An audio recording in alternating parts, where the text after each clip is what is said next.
ഈ തിരശീല മറച്ചു പിടിച്ച് ഏറെ കാലമായിരിക്കുന്നു ഞാൻ. പകലിന്റെ പരമാർത്ഥങ്ങളെ നിങ്ങൾക്കറിയാത്ത രഹസ്യങ്ങളിലേക്ക് വെളിച്ചം വീശുന്ന ഞാനും ഉണ്ടായിരുന്നു. അതെ, തിരശീലയുടെ അർദ്ധകൈക്കാരി. മറയിലെ നിഗൂഢതകൾ, വ്യഥകൾ, ആത്മസംഘർഷങ്ങൾ, രസകരമായ പൊയ്മുഖ തേർവാഴ്ചകൾ എന്നിങ്ങനെ പലതിനും സാക്ഷിയായി. അതിനേക്കാൾ മുകിലുകൾ ഏറെ കാണുന്നവൾ ഞങ്ങൾ. കാലത്തിന്റെ ഇരുവശങ്ങൾ പകൽ വിളിച്ച കാഴ്ചകളെക്കാൾ കഥകൾ കേൾക്കുക. ഇവർ പറഞ്ഞത് അത്രയും ദുരന്ത കഥകളായിരുന്നു. ദുരന്തങ്ങൾ പലപ്പോഴും ഉണ്ടാക്കുകയാണ് ഇവിടെ. ഇന്ന് നമുക്ക് പാവം കിടുമ്പിയുടെ കഥനം ചെയ്യാം. അല്ലല്ല, നടിച്ചു കാണിക്കാം. അതെ, നടിച്ചു കാണിക്കാം. അവളുടെ വേദനകളുടെ, തീരാനൊമ്പരങ്ങളുടെ, ആത്മസംഘർഷങ്ങളുടെ കഥ. കാലമേറെ കഴിഞ്ഞെങ്കിലും ഇന്നും നടക്കുന്ന കഥ. വർത്തമാനകാലത്തിൽ ഊന്നി നിന്നുകൊണ്ട് കാലത്തിന് പിന്നോട്ട് നടക്കാം. എല്ലാം കാണാം, കേൾക്കാം. വാദ്യങ്ങൾ ഉയരട്ടെ, വെളിച്ചം പരക്കട്ടെ, നടനം തുടങ്ങട്ടെ.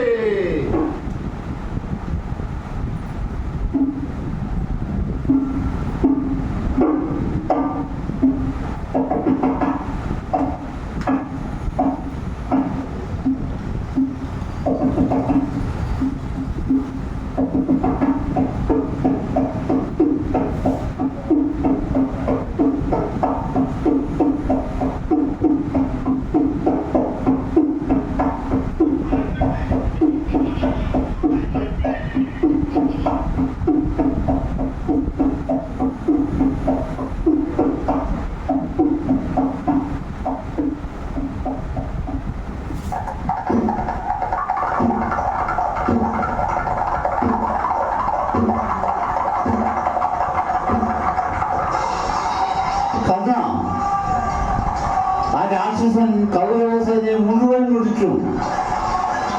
അർജുനന് വേണ്ടി കരുതി വെച്ച ശക്തികൾ ആ ഘടോൽക്കജന് നേരെ പ്രയോഗിച്ചു. ഘടോൽക്കജനെ കൊല്ലു. അമ്മേ,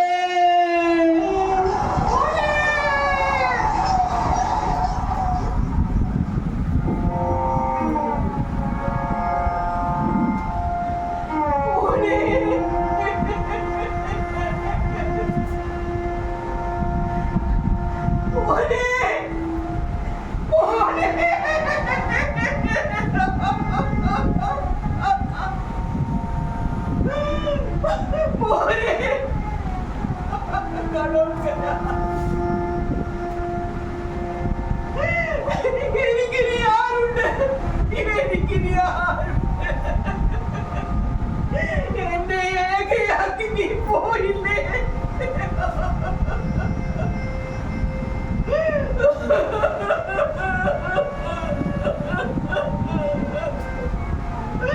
കാട്ടാള സ്ത്രീയുടെ ഉദരത്തിൽ പിറന്നതിനാൽ എന്തെല്ലാം അപവാദങ്ങൾ നീ സഹിച്ചു.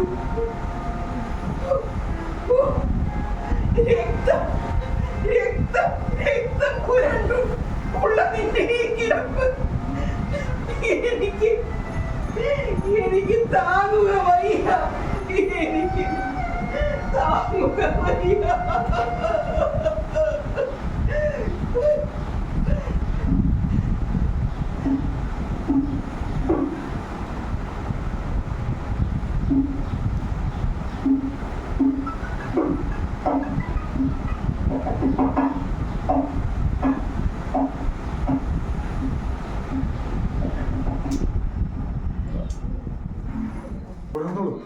പാണ്ഡവകുലത്തിന്റെ മൂത്തപുത്രസന്തതിയായ നീ അവരുടെ മാനം കാത്തു. അച്ഛനു വേണ്ടി, വല്യച്ഛനും ഇളയച്ഛന്മാർക്കും വേണ്ടി നീ സ്വജീവിതം സമർപ്പിച്ചു. നിന്റെ വീരമൃത്യുവിൽ അവർ ഏറെ ദുഃഖിച്ചു. നിന്റെ മരണവാർത്ത കേട്ട്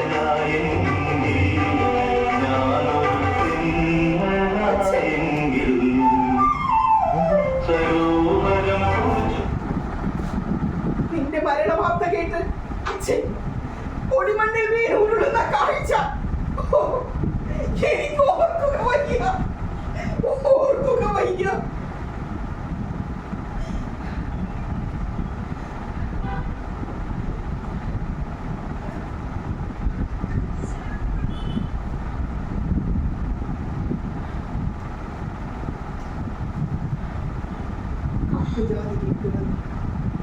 കാട്ടാള സ്ത്രീയായ എന്നെ ഭരിച്ച ക്ഷത്രിയ പ്രജാതനായ എന്നെ ഏറെ സ്നേഹിച്ചു.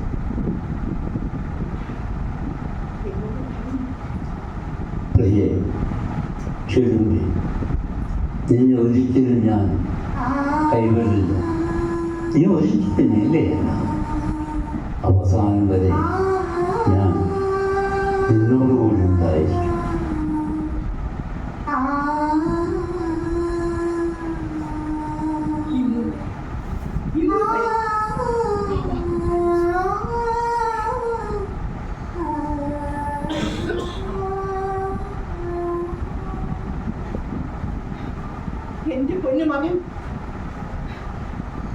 എന്റെ പൊന്നുമകൻ മരിച്ചു വീണപ്പോൾ പാണ്ഡവരെല്ലാം അതീവ ദുഃഖിതരായി.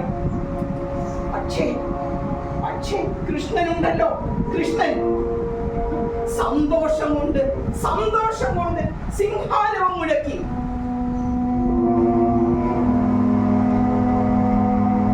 ഭീമൻ ക്രുദ്ധനായി കൃഷ്ണന് നേരെ അലറി, എന്റെ മകൻ മരിച്ചു വീണപ്പോൾ സന്തോഷിക്കുന്നോ നീ?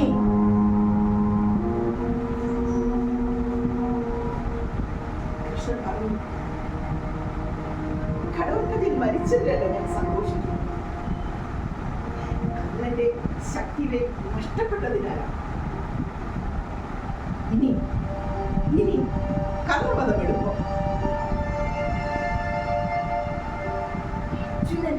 അർജുനൻ രക്ഷപ്പെട്ട സന്തോഷം.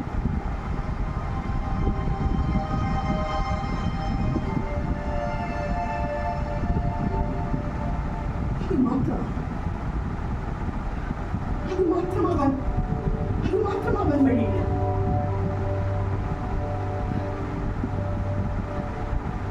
പാണ്ഡവകുലത്തിന്റെ ആദ്യ പുത്രസന്തതി, ഈ രാജ്യത്തിന്റെ അവകാശി, ഈ രാജ്യാവകാശി, അവൻ മരിച്ചതിലുള്ള സന്തോഷമാണോ?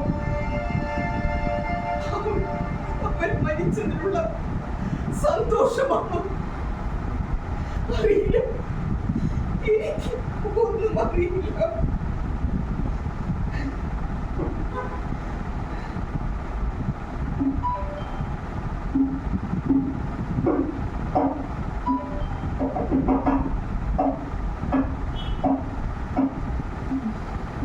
പാണ്ഡവകുലത്തിന്റെ ആദ്യ പുത്രവധുവായ എന്നെ കൂടെ കൂട്ടാൻ അമ്മ കുന്തി വൈമനസ്യെ കാണിച്ചു. എന്താണെന്നല്ലേ, ഞാനൊരു രാക്ഷസ സ്ത്രീ ആയതിനാൽ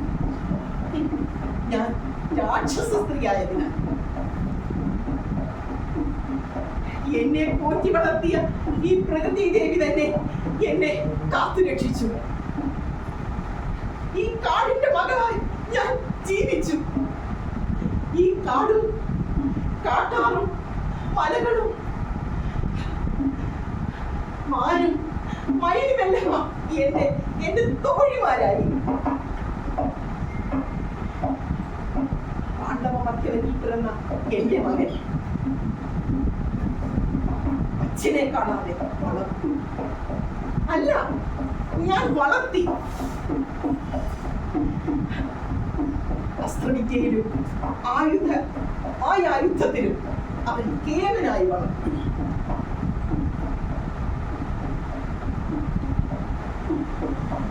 ഒരു ദിവസം അവന്റെ അച്ഛനെയും കൊണ്ട് എന്റെ മുന്നിൽ വന്നു.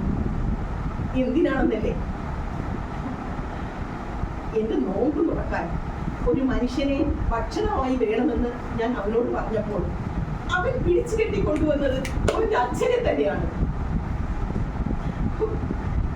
ഞാൻ സന്തോഷം കൊണ്ട് എന്റെ കണ്ണു നിറഞ്ഞു. മകനെ, നീ ആരെയാണ് പിടിച്ചു കൊണ്ടുവന്നതെന്ന് അറിയാമോ? ഇത് നിന്റെ അച്ഛനാണ്, ഭീമസേനൻ. മോനെ, ഉണ്ണി, ആ കാലിൽ വീണ് മാപ്പ് പറയൂ. അദ്ദേഹത്തിന്റെ കാലിൽ സാഷ്ടാംഗം നമസ്കരിച്ചു. അദ്ദേഹം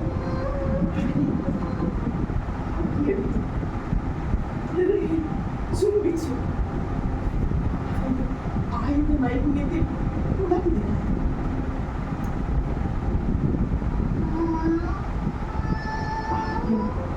ആദ്യം ചുംബിച്ച സ്ത്രീയെയും മരിച്ച പത്നിയെയും മറക്കാൻ കഴിയില്ല എന്നുള്ള ആപ്തവാക്യം അന്വർത്ഥമായി. അദ്ദേഹം എന്നെ പാരിപ്പുണർന്നു. മകന്റെ അവദാനങ്ങൾ പാലോളം കെട്ടി. ഒരു അമ്മയ്ക്ക്, ഒരു ഭാര്യയ്ക്ക് ഇതിൽ കൂടുതൽ എന്ത് സന്തോഷമാണ് വേണ്ടത്? ഭംഗിയായ നിമിഷം.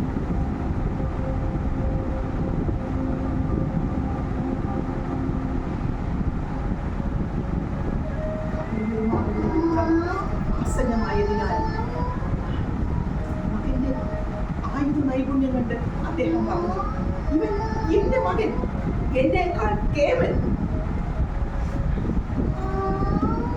ഒരു സേനയെ മുഴുവൻ വകവരുത്താൻ കേൾപ്പുള്ളവരെന്നാണ് എന്റെ പതിയുടെ ഭീമസേനൻ എന്ന പദത്തിന്റെ അർത്ഥം. ആ അച്ഛൻ മകൻ തന്നേക്കാൾ കേവലാണെന്ന് പറഞ്ഞപ്പോൾ ഞാൻ കോരിത്തടിച്ചു പോയി.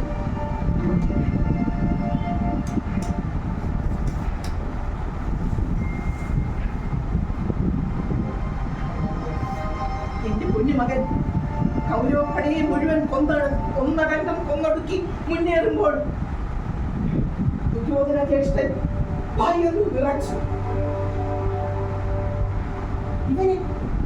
ഇവനെ കൊല്ലാതെ രക്ഷയില്ല. കർണ, അർജുനന് വേണ്ടി നീക്കി വെച്ച ശക്തിവേൽ ഇവന് മേൽ കൊടുക്കൂ. കർണജ്യേഷ്ഠൻ അവന്റെ പെരിയച്ഛൻ ശക്തിവേൽ കൊടുത്തു. എന്റെ മകൻ അമ്മേ എന്ന് വിളിച്ചുകൊണ്ട് മണ്ണിലേക്ക് മലർന്നു വീണു.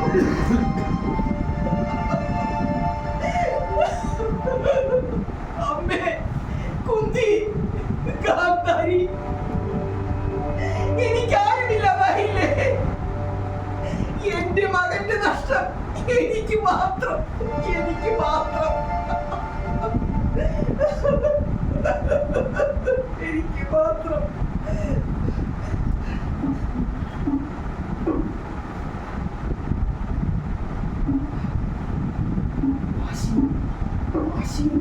വൈരാഗ്യവും അധികാരപതിയും ഒക്കെ യുദ്ധമുണ്ടായി. എന്നിട്ട് ആര് ജയിച്ചു? അതിന് തോറ്റു. മക്കളും കൊച്ചുമക്കളുമൊക്കെ മരിച്ചു കിടക്കുമ്പോഴും വാശിയും വൈരാഗ്യവും പിടിയുന്നില്ല.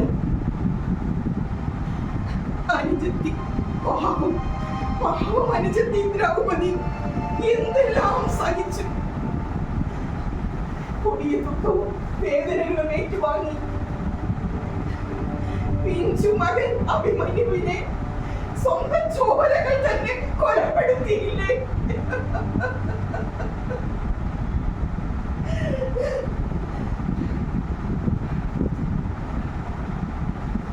ഞങ്ങളെയൊക്കെ ഇരുട്ടിലാഴ്ത്തിയിട്ട് യുദ്ധക്കൊതിയും അധികാരവരെയും മൂത്ത ഇവർ യുദ്ധത്തിന്റെ കെടുതികൾ അറിയുന്നില്ല. കഷ്ടം.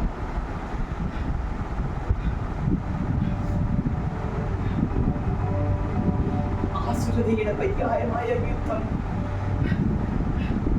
അതിന്റെ അനന്തരഫലം കൊടിയ ദുഃഖവും ശൂന്യതയും മാത്രം. അതിന്റെ കെടുതികൾ അനുഭവിക്കുന്നതോ വിധവരായ സ്ത്രീകളും നിരാലംബരായ കുഞ്ഞുങ്ങളും സാധാരണ ജനങ്ങളും. ഇവരുടെ വിലാപങ്ങൾ ബദിരകങ്ങളിൽ പതിക്കുന്നില്ല. ധർമ്മയുദ്ധമാണത്രേ, ധർമ്മയുദ്ധം. സ്വാർത്ഥ താല്പര്യങ്ങൾക്ക് വേണ്ടി സ്വന്തം ജനങ്ങളെ കൊന്നു തള്ളുന്നവർ.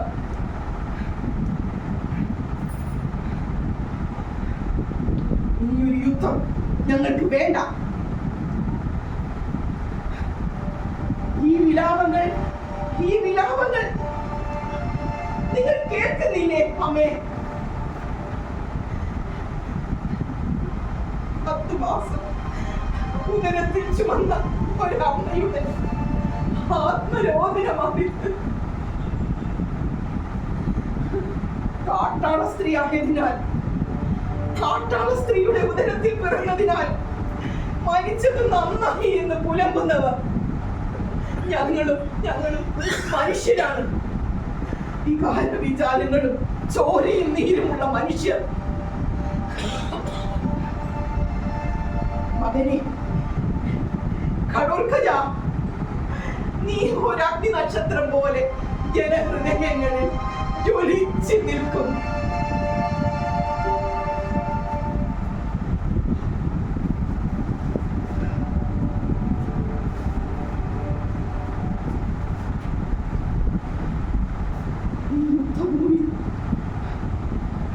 ഈ യുദ്ധഭൂമിയിൽ കബന്ധങ്ങളെ കൊത്തിവലിക്കുന്ന കഴിവനും കാക്കകളും കുറുക്കനും കുറുനരികളും എന്നും അസഹനീയമായ കാഴ്ച. മാംസത്തിന്റെയും രക്തത്തിന്റെയും ഗന്ധം മൂക്കിലേക്ക് ഇരച്ചു കയറുന്നു. എന്നും വിലാപങ്ങൾ.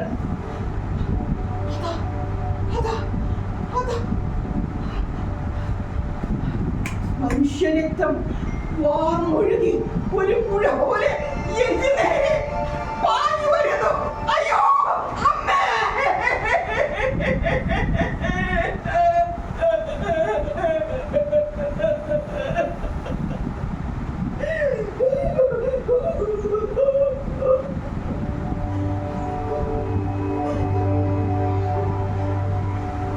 സ്വന്തം കൂടപ്പിറപ്പുകളെ കൊന്നു തള്ളിയവർ പാപക്കറയ്ക്ക് മുകളിൽ നിന്ന് വിജയാരവം മുഴക്കുന്നത് കേൾക്കുന്നുണ്ടോ? ചത്തും കൊന്നും ഇവരെന്ത് നേടി? പറയൂ, ഇവരെന്ത് നേടുന്നു?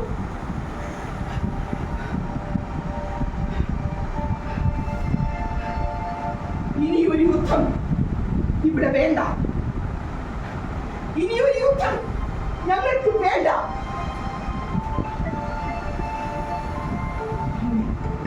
അമ്മേ കുന്തി ദേവി, വലിയമ്മേ ഗാന്ധാരി ദേവി, ഈ മകൾ പ്രകൃതിയിലേക്ക് നന്മയിലേക്ക് നടന്നു.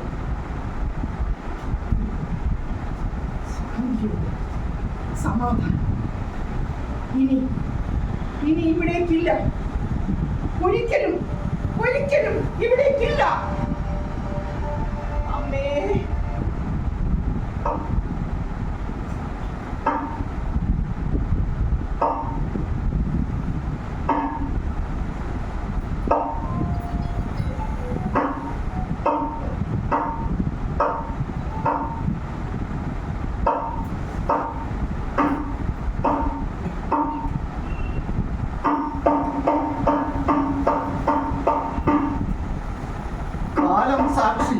ചരിത്രവും സാക്ഷി.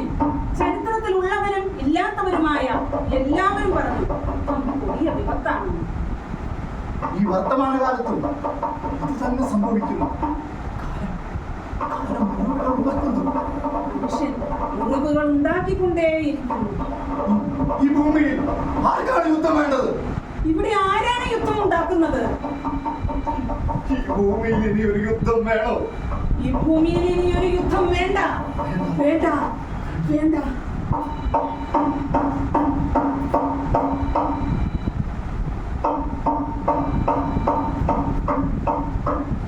പാരിൽ പാരം ക്ലേശം വിതയ്ക്കും യുദ്ധങ്ങളിനിയും വേണോ?